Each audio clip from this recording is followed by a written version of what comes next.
وی گفکنه منان خور و دیورو ما او و خور.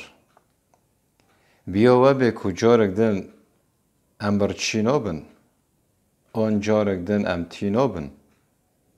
آن بیجن باران باری. بیا و به جارک دن باران نباره. آن بیجن فرتنه رابی. بیا و به جارک دن فرتنه رانابه. بله، اما جارک دن برچی ببن و اما جارک دن جی تی ببن و جارک دن جی بارانه بباره و جارک دن جی فرتنه و رابه. چما خیره جبوچه جبرکو خوازا طبیعت وصایه. جیان لسر روی وعردی هانایه. یعنی خواستک جوه نمونا جوه گوتنا چیه؟ خواستک یعنی جنشکوا تش دردک هون میدانه. تنزانه کی جان سولقه، تنزانه کی جان کلیکه، تنزانه کی جان دمجمره، تنزانه کی جان روژای. جنشکوا تشتک دردک هون میدانه. جبرویه که تشتنه کو دردک هون میدانه بربر مدید چه درکت میدانه گرک جاردن حاضریه ما آمده کرنه ما جوی تشتنا را هبه.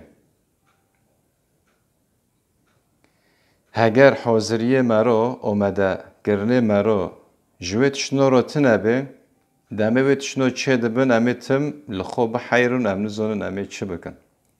ایجار جبو که هم لخونه حیرن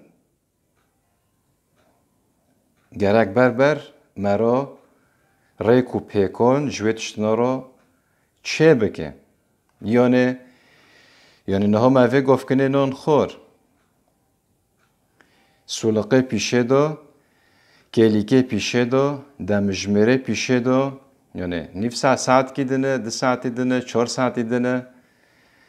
ام که جنوبا برچی ببن. ام که جنوبا تی ببن. ایجار ده خواستن کو ام بفکرن کو ام که چه بخون، ام که چه بکن. ایجار یعنی خواستک جویه که ده جواکه دا بالا خواه دنیه چه ده به، چه کماسی هایه، چه کمایی هایه بربر رابن و کماهی بربر تمام بکن. بربر چارک جرا دینن.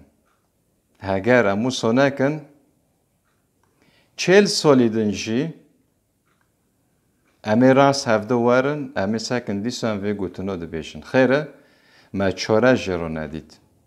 ایجار دم نه چیه؟ باشه کومرا هشیار ببه، باشه کومرا زانه به چه گرکم. ایجار بربر بالا خوب جوا کدن چه که محیط ده های بربر جرا چاره که چه بکن دکو دمه هاد بر درمان جرا حاضرن.